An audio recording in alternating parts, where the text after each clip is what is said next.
వేడిగా తిన్నప్పుడు చీమలు వస్తే తుడుచుకోవాలి. నా చిన్నప్పుడు మా పెద్ద ఏదైనా కర్రీ చేస్తే నాకు నచ్చకపోతే ఇలా వెల్లుల్లిపాయ కారం కోడిగుడ్డు ఫ్రై చేసుకొని తినేదాన్ని సింపుల్గా. ఎందుకంటే మనకు అప్పుడు వంట వచ్చేది కాదు కదా. ఇదైతే సింపుల్గా చేసుకోవచ్చు, టేస్టీగా కూడా ఉంటుంది, ఎవరైనా తినేస్తారు ఇది, పిల్లల కాడ నుంచి పెద్దవాళ్ళ వరకు. ఒక ముక్క వేసుకొని కొంచెం గ్రేవీ వేసుకొని ఎంత రైస్ అయినా తినేయచ్చు. చాలా ఈజీ ప్రాసెస్, వంట రాని వాళ్ళు కూడా చేసుకోవచ్చు 5 నిమిషాల్లోనే. చాలా చాలా బాగుంటుంది, ఒకసారి ట్రై చేయండి. అలాగే వంట రాని మీ ఫ్రెండ్స్కి వీడియో షేర్ చేసేయండి. వెల్లుల్లిపాయ కారం 2 వెల్లుల్లిపాయ గడ్డలు వేసుకొని 3 స్పూన్స్ కారం కొంచెం సాల్ట్ వేసుకొని కచ్చపచ్చగా చేసుకోవాలి. అందులోనే కొంచెం సాల్ట్ వేయండి, లేదంటే చప్పగా అయిపోతుంది.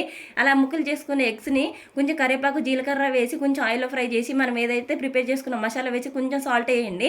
అందులోనే 5 మినిట్స్ మూత పెట్టేసేయండి, మంచిగా మగ్గుతుంది. చాలా చాలా బాగుంటుంది, టేస్టీగా ట్రై చేయండి. నోరు చప్పగా ఉంటే ఈజీ ప్రాసెస్ అయిపోతుంది. వీడియో నచ్చితే లైక్